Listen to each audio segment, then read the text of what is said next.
June is recognized as Men's Mental Health Month, and the stigma still exists for too many men when it comes to talking about struggles and emotions.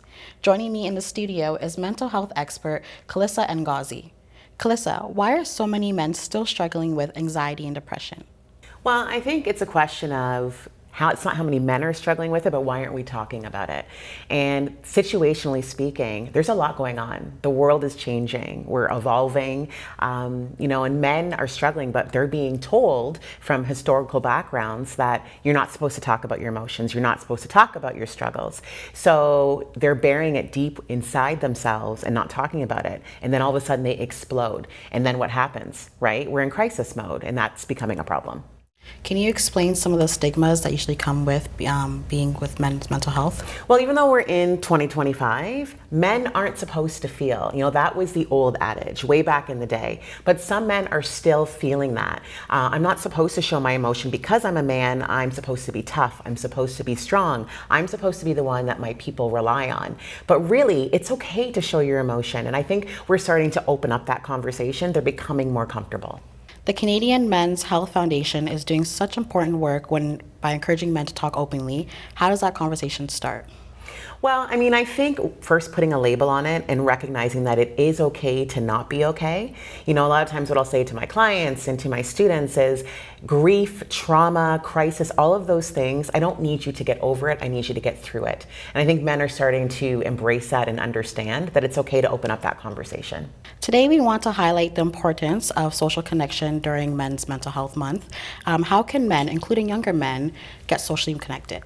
Well, there's a lot of free things. You don't have to spend money to be socially connected. Maybe you go to church, maybe you've got friend groups, sports, all of those things. There's lots of activities. Do you like to play cards? There's bowling leagues. It's about getting yourself out there because at the end of the day, we are not meant to do life alone. And I think men need to start doing these things. Fishing, golfing, the weather is finally beautiful. So go outside in nature, and meet new people. That's great advice. For the men listening right now, how would you advise them to prioritize their well-being? Well, I think, understanding that it's okay to put yourself first. A lot of times society says we're going to go, go, go, because we live in a world that glorifies exhaustion.